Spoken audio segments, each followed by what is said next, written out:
Welcome to In the Life. I'm Michael Billy. The American Psychiatric Association's Diagnostic and Statistical Manual, or DSM, is the Bible of mental illness. Among its nearly 300 entries is gender identity disorder, a diagnosis applied to every transgender person who enters the healthcare system. A classification that is necessary to securing vital treatment, but that for some carries an undue stigma. Tonight, on In the Life, producer and former host Catherine Linton examines the controversy raging over whether or not gender identity disorder will be included in the next edition of the DSM. 10 years ago for In the Life, I traveled to Toronto, Canada to interview Dr. Kenneth Zucker, head of the Child and Adolescent Gender Identity Clinic at Toronto Centre for Addiction and Mental Health.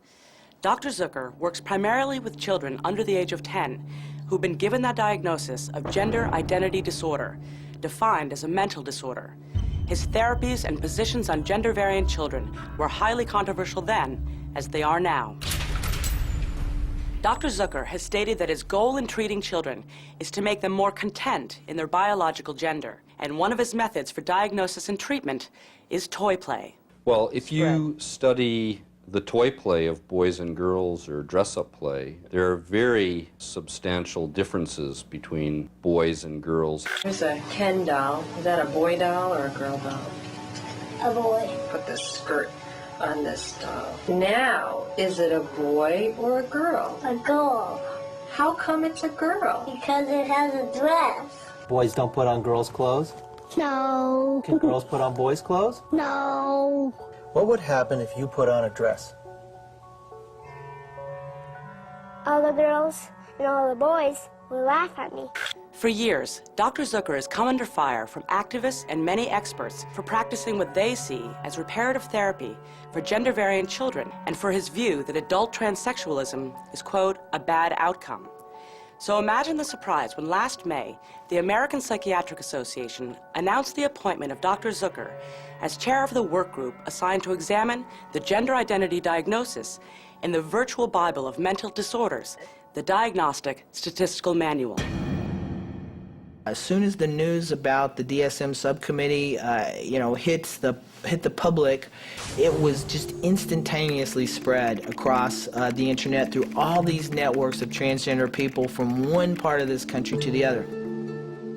I found out through a email blast that had begun when people were sending out the information of who had been selected. I immediately was sort of taken aback by the selection of Kenneth Zucker, he's kind of like the boogeyman to me, in a way. It seemed alarming to me that they would select a person who I think has historically not had our best interests at heart. When people found out that this was who was going to be in the leadership of the revision process, there was an explosion of activism. I think it took the APA very much by surprise. The APA released a statement immediately defending its selection of the committee.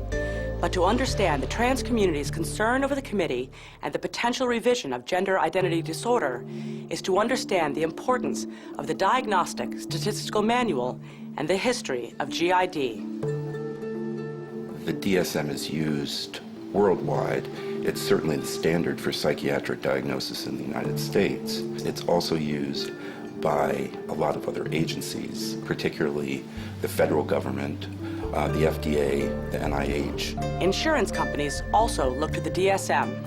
Insurance companies and also the publicly funded insurance programs, Medicare and Medicaid, also use the DSM diagnoses as the standard for reimbursement for psychiatric treatments. Gender identity disorder was first introduced into the DSM version 3 in 1980, 7 years after the gay community celebrated the removal of homosexuality from the manual. Few took notice at first, but almost immediately, many were being treated for GID. I have a copy of a handwritten note from my doctor, stating that I had gender identity disorder present since grade 3. We had one 15-minute meeting, and that was my primary diagnosis. And this, coincidentally, is just as gender identity disorder is invented, and the first edition without homosexuality.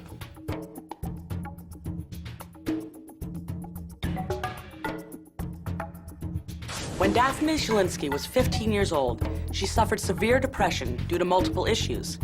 When her parents went to a therapist for advice, they were told they had one option: to lock her in a psychiatric facility.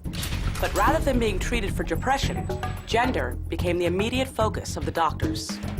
It was like this barrage of just constantly, you know, like dripping water on my forehead over and over and over again. You're wrong, you're bad, you're ugly, and you're crazy. Daphne, now Dylan, would spend 3 years locked up and treated for gender identity disorder. As more stories like Dylan's got out, with the help of books like Gender Shock and Dylan's own, The Last Time I Wore a Dress, the LGBT community began organizing and demanding the removal of the diagnosis from the DSM.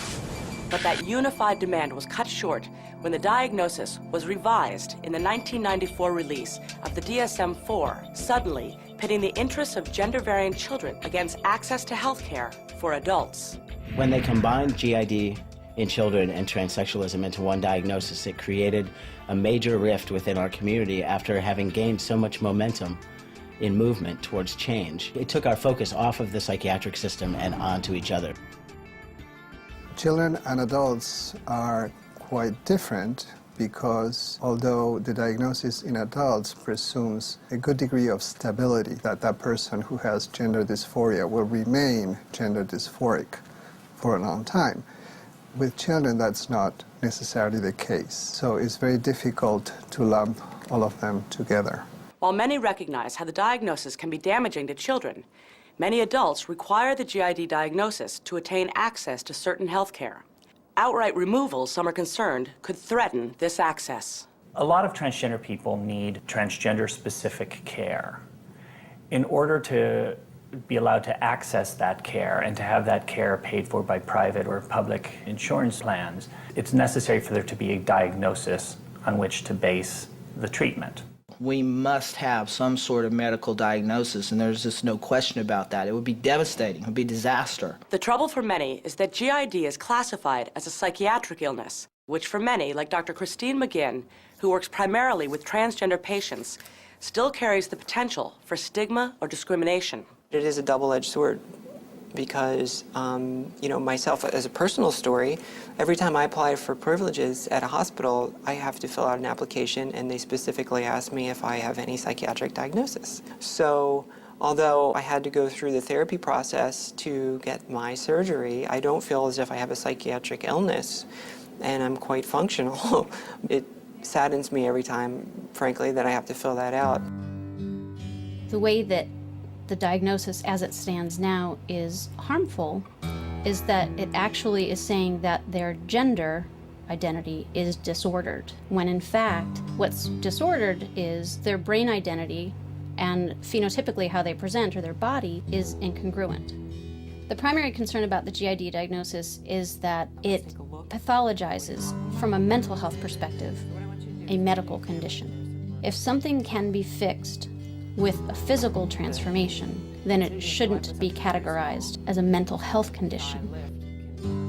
The challenge then for the revision process for the DSM-5 working group is how to potentially reform GID and address concerns over treatment of children, stigmatizing language, and adult access to health care.